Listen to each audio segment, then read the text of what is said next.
Welcome everybody, first day of Safeguarding Week. So really excited to be kicking it off, talking about today's theme, which is change the conversation. And this Safeguarding Week is all about prevention and acting before abuse occurs. So what is Adult Safeguarding Week? Let's just quickly talk about that. So it's a time for organisations and partners to come together to raise awareness about safeguarding issues. For 2025, we're focusing on prevention and how we can act to stop abuse from taking place. And it's important that we learn the right lessons when things do go wrong, but it's much better to prevent abuse from occurring in the first place than it is to respond to instances of harm or neglect. So there is a link there that'll bring you to the Anne Craft Trust. So there's lots of resources there about safeguarding Week especially. So it's about recognising that we need the courage and the confidence to act on our instincts and speak up when we feel something is wrong. And it's about building resilience. So in a resilient community, people know their rights and responsibilities and they understand what to do when they have concerns. So today I wanted to focus on self-neglect because safeguarding is everybody's responsibility, not just social cares. It's one of the most challenging safeguarding issues and it's often misunderstood or overlooked. So this session, we're going to explore how we can shift from seeing the problem to understanding the person and how we can speak to them about self-neglect and shape the support we offer. So just if people want to pop in the chat how confident they feel about self-neglect on a scale of 1 to 5, 5 being very confident, could talk about it all day long, and 1 being not very confident at all, wouldn't really know where to start.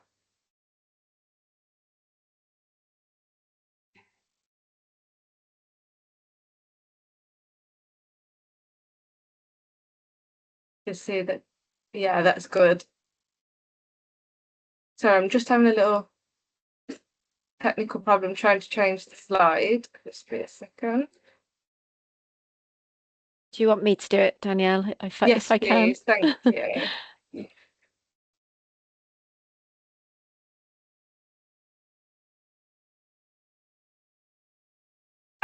So spotting the signs of self-neglect. So what is self-neglect? It's defined in law as a wide range of behaviour, neglecting to care for one's personal hygiene, health, surroundings, and includes behaviours such as hoarding. And there's 2 types of self-neglect. So there's intentional and active self-neglect. And that's when a person makes a conscious choice to engage in self-neglect.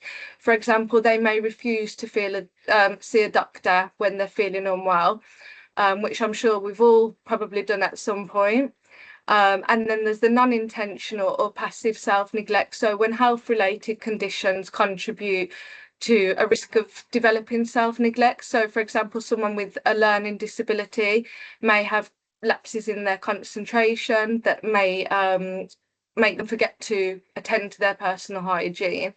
So some of the indicators of self-neglect can include poor personal hygiene, unkempt appearance, lack of essential food, clothing or shelter. They may become socially withdrawn from family, community support networks, signs of malnutrition, dehydration. You might see evidence of people living in squalid, unsanitary conditions, hoarding, not attending healthcare appointments. So that there's a whole list of signs and indicators there that you may see if someone is self-neglecting. Can we do the next slide? Thanks, Kirsty. Sorry. So when we talk about changing the conversation, it's shifting from seeing the person and not the problem. So understanding self-neglect through a strengths-based, person-centered lens. So self-neglect often happens when someone's struggling to care for themselves or their environment, and it's often because of complex life circumstances that can include things like trauma, illness or loss. It's not simply a lifestyle choice, which is what we'll often hear. and we will discuss a little bit more. So when we approach people from a place of curiosity and respect, we begin to understand what's behind their situation. So what might be the reason that they're self-neglecting? So shifting our thinking from, what's wrong with you to what's happened to you, how it helps us to respond with empathy rather than judgment. So it's about that understanding, and appreciating that everybody's story is unique, and our role is to notice that, to care, and to connect people to the right support. So if there's just a little picture there saying sometimes it's good to sit back and get a different perspective, which I think is just a nice kind of illustration for that, seeing the person, not the problem. Next slide, please. So every conversation counts. Self-neglect can affect anybody, and the signs are often noticed by people in everyday roles, not only those within social care, but also across our partner organisations and in the community. So that might be health professionals, housing officers, voluntary community workers, emergency services, and even neighbours and local volunteers. They may see the early signs that someone's struggling. So it may be when housing officers are going out to do checks and they see that someone's, struggling, and there may be signs of hoarding. If someone's going to ask for food banks more to get food parcels, that may be, first indicators. And there could be changes in someone's appearance, a decline in personal or home conditions, missed appointments, and increase in isolation. So where they may used to come to sessions in the community and you're not seeing them as much, finding out why. And whether you work in customer service, environmental health, housing, the museum, voluntary, every interaction matters. Even a brief, compassionate conversation or a simple act of noticing can open that door to support and that conversation with somebody. And you'll be surprised how far one simple conversation can take something in opening that door. And the responsibility isn't all on you to do something about it, to solve the problem.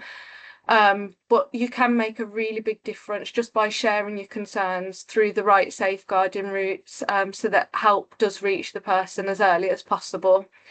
And again, just going back to that prevention, we'd rather prevent that harm before it occurs. And working together across agencies and sectors ensures that every conversation counts and no one is facing self-neglect unseen or on their own. So just a reminder to make every contact count. And the next one, please. So I just wanted to talk a little bit about language, and how it matters, and challenging stigma and stereotypes. So the way how we describe people and situations shapes how we ourselves and how others respond to that situation.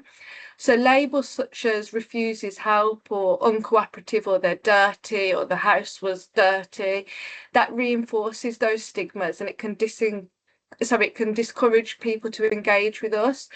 But by choosing words that reflect understanding, so for example, saying this person isn't ready to engage yet or is struggling with daily living, then we start to convey that respect for humanity and them as people and not the problem.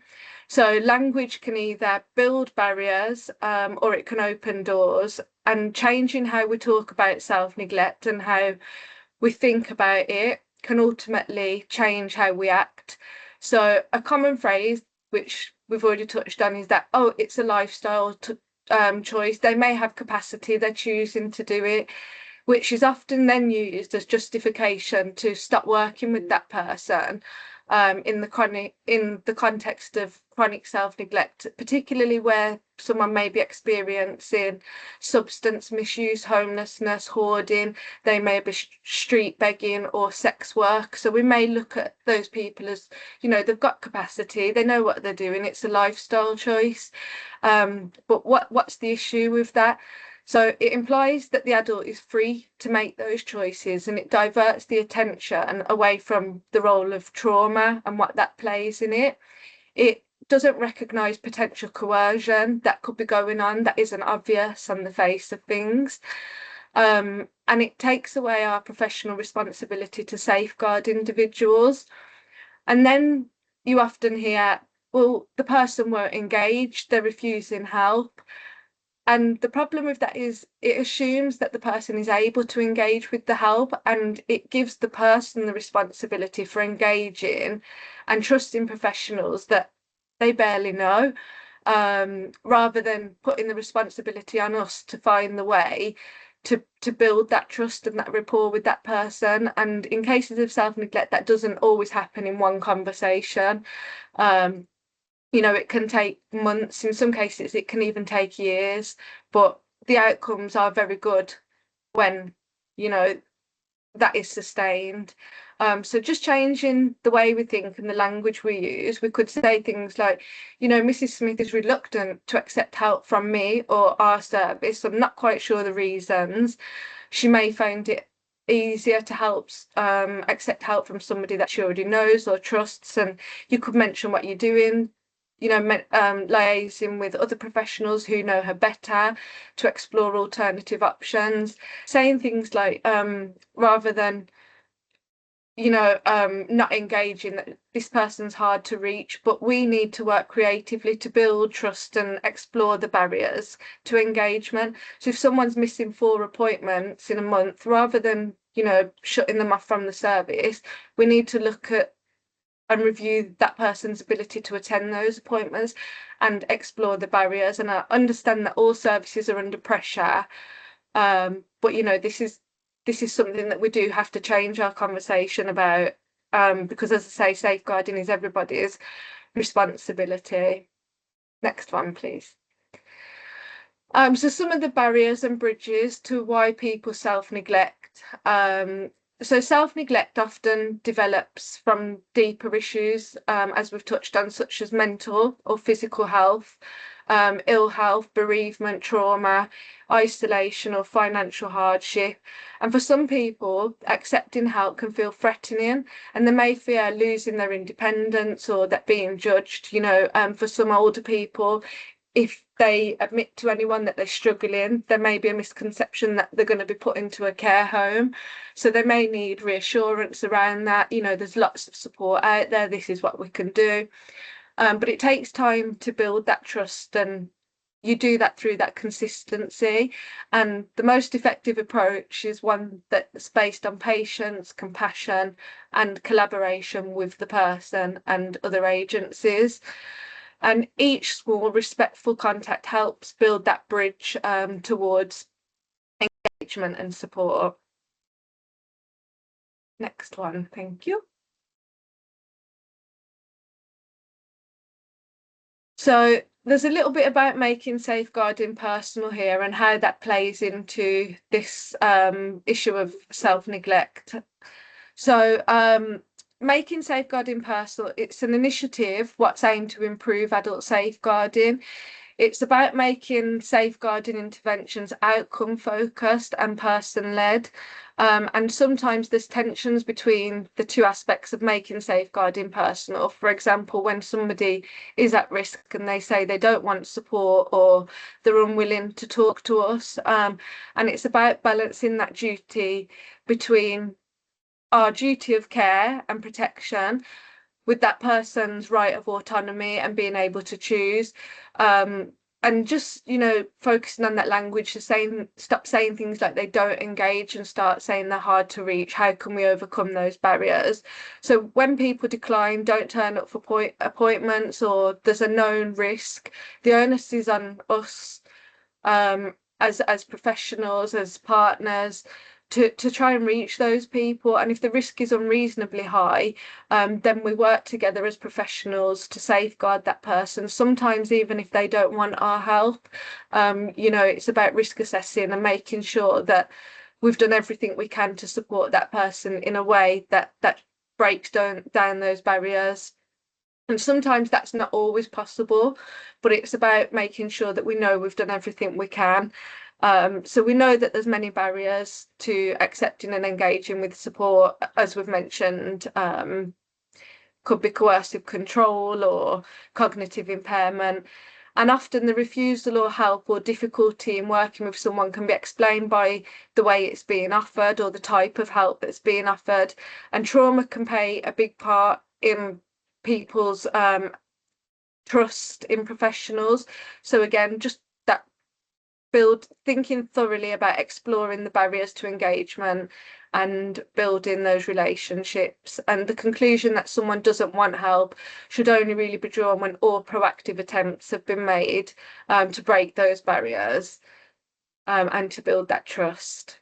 Next slide, please. So working together, a whole system approach to self-neglect, it's collaboration beyond social care.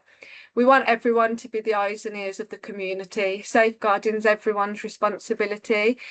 Addressing self-neglect requires that multi-agency working and that collaboration across the council and its providers, including all the services that I've mentioned. No single agency can tackle self-neglect alone.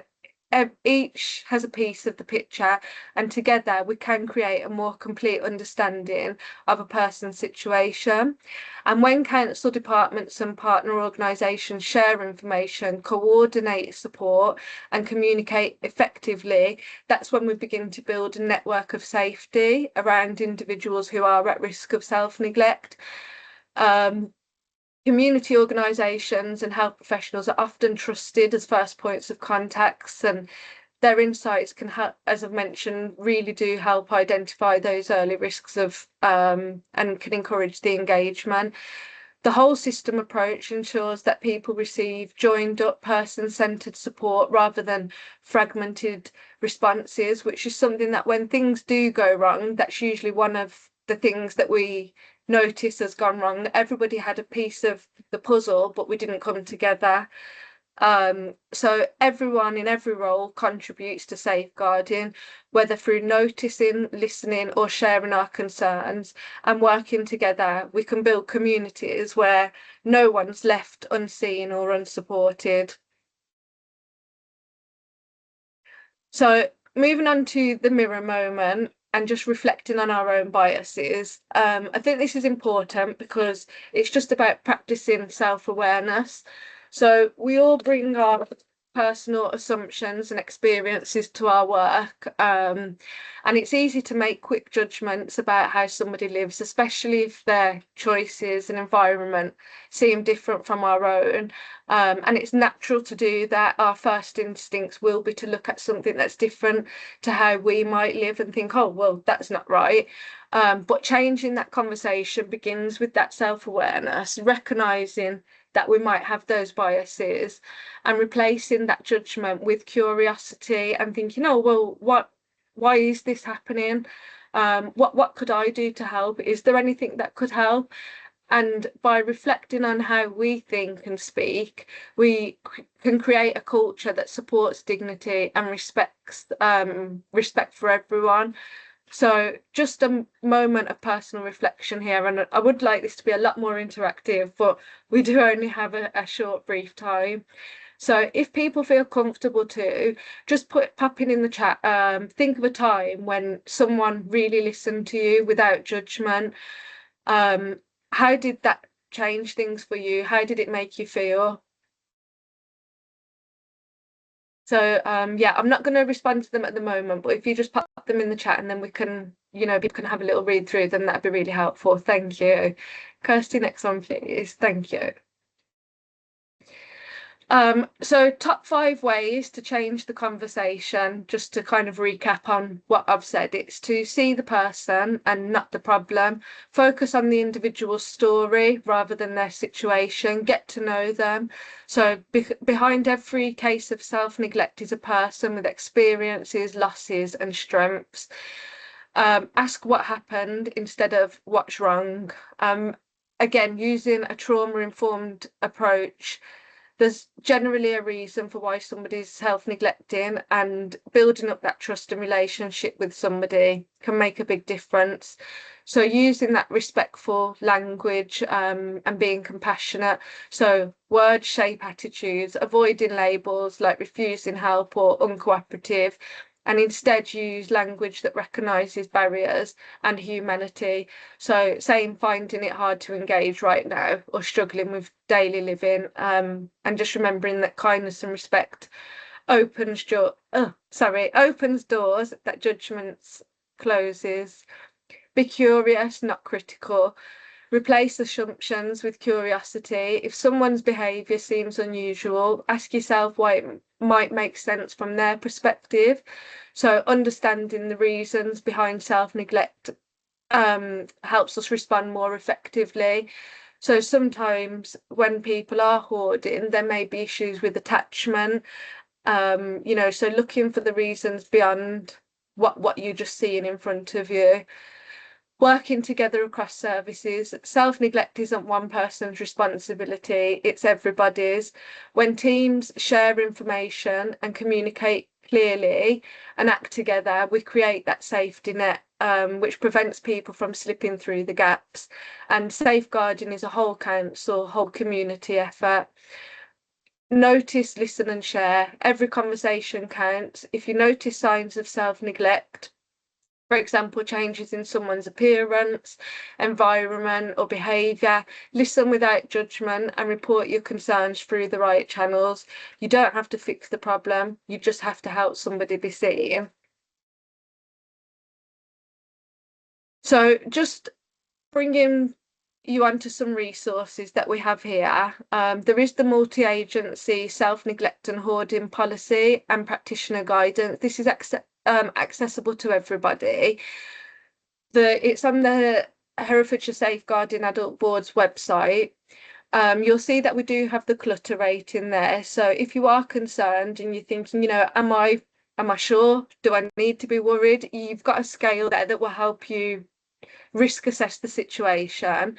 And there is a self-neglect learning briefing, so it's quite succinct, it's quite nice to have a look at, and it just talks about what is self-neglect, how we can apply making safeguarding personal, where people can get support, and how mental capacity plays into it. So there's lots of useful resources there, including the Social Care for Institute Excellence, which talks about self-neglect as well. And there's the Hoarding Disorders UK, where you can access the clutter rating images, and the Home Fire Safety Check, so fire and rescue services, so not forgetting as well, across all the different services that are there.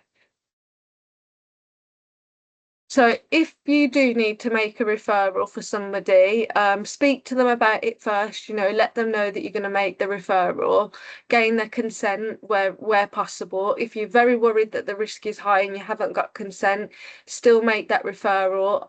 The advice and referral team will be your first point of contact, and the contact numbers there. So when you are making a referral, the questions really to be asking yourself is, does this person have care and support needs, or is it likely that they've got them? Are they experiencing or at risk of abuse or self-neglect, bearing in mind that self-neglect does fall under that umbrella?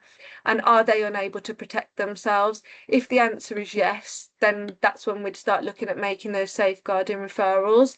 If you're unsure, then just give us a call and we're happy to talk you through it. We've got a dedicated professional safeguarding line for any professionals that want to give us a call and seek that advice.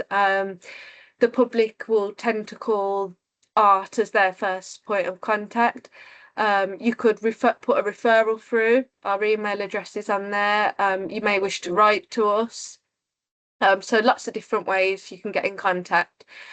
And not just about self-neglect. If there are any other types of abuse, there's information as well that you can access on the intranet and the Safeguarding Board. Next one, please, Kirsty.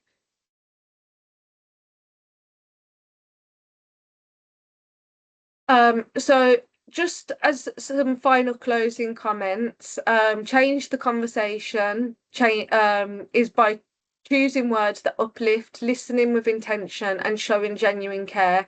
Even the smallest shift in language can transform someone's life. Speak up, don't worry in isolation. Never feel like you have to worry about these concerns alone. There's help out there, there's advice, there's support. If you are concerned, make a referral. And just a reminder, really, not to forget that caring for yourself matters as well. And there's a nice quote there that how can you fill a glass when the pitcher is empty? Don't neglect yourself. So just a reminder that when we're talking about self-neglect and taking care of other people, that we do need to take care of ourselves too, to be able to do that. So I think we've got a few minutes. If anybody wants to ask any questions.